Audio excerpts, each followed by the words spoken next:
Welcome back to Education Matters. We're going to continue our discussion with State Superintendent Mark Johnson. Now, as part of your NC 2030, one of the table legs, foundations is making this a great place to teach. And one of those, I think, the very first one on your list was competitive pay. Okay, in your proposal, you're saying you're calling for at least a 5% increase. Now, of course, we all know those decisions will be made by the General Assembly. You're a Republican; it's a Republican majority there. What do you think is going to happen, and what are you what's your, I guess, philosophy on how we should be increasing teacher pay? Well, we have to make North Carolina the best place to teach if we want it to be the best place to learn. And we have the #1 ingredient. We have the hardworking educators. I've seen that educators are working harder than ever. We're asking them to do more than ever. So we need to not only show them appreciation with a raise and make that very well known, but we also have the teacher pipeline issue. We have less qualified candidates coming into the teacher pipeline, but even when they get in the pipeline, it's a leaky pipeline. I mean, right. we have new teachers coming out first, second, third year, already feeling burned out, and they move into a different profession because of the competitiveness. It used to be about half, I think. I think numbers are it's about 50% of it's still about right. We lose right in the first 3 or 4 years. Because of competitiveness. So we need to focus on, I picked that number, 5%. I said at least 5%, because that is across the board, every educator. If we invest the same amount that we've been investing for previous budgets, we can do that. But I've also pushed us and said, I want to talk about a 7% because that would help us become one of the top in the South. We are close to being top in the South. That should be our goal. But I've also talked about professional teaching cohorts. And professional teaching cohorts would allow new teachers, first, second, third year teachers, to come in earlier than the rest of the teachers in the school district in August. They'd get paid for that time. They'd get professional development during that time. That is very important for the skills they need, but also for the job satisfaction. Right. They need to have that cohort, that group of support. They would then also have a mentor who could be an experienced teacher that could be selected through some process decided by the superintendent and the school board in that district, and that could be an experienced teacher who also would get that pay bump. We hear that from teachers, and I'm sure you've heard it. I mean, they don't really get a chance. The mentor program is a little. I mean, the mentor teachers are busy. They're teaching too. I'm always amazed at how many teachers never get to watch another teacher teach. Right? That's exactly right. You never get that. There's no time in the day. There's been some proposals out there about 11-month contracts for teachers, and part of that would be to give them a little more time for professional development. Now, you mentioned about #1 in the Southeast. This just came out, so I know you haven't had a chance to see probably the governor's budget because he's releasing it this week. But he's calling for a 9.1% increase with the goal of getting to #1 in the South, or #1 in the Southeast. So you guys are in line. You got the Cooper Johnson plan for raising teacher pay. And it should be something that everyone wants. Right? We should be able to say we are #1 in the South. That means that we can be the best place to teach, because yes, there will be other states with higher teacher salaries, such as Massachusetts and New York and California, but they also have higher cost of living.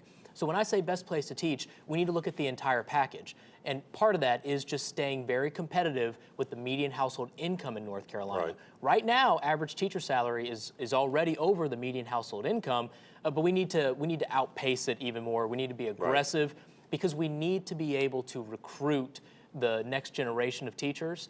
And that's going to start with making this broad statement about we want to be the best place to teach. We're on the right track, but we have more work to do. All right, I want to get into a couple other things. There's 2 competing bond proposals now. You're familiar with both. The Senate, we'll call it a pay-as-you-go plan. And then the House plan, which was calling for a statewide bond in November 2020. Now, you came out early and backed that plan. You and Speaker Moore, you had a couple of events together. Do you still think that is the best option? Are you still pushing the House plan? I'll tell you right now, I am very happy that there's bipartisan support for over $2 billion to be invested in our public schools. That's not the answer. Are you not favor the House plan anymore? We are going to have to see how this works out over the summer, because I can tell you this is going to be a very long summer. This is going to be a long session. We know Roy Cooper, he just previewed that his bond is going to be about $4 billion. $4 billion. Right. So we know the House is not going to go with that. So now we've got Governor Cooper, we've got the House, we've got the Senate, all with different plans.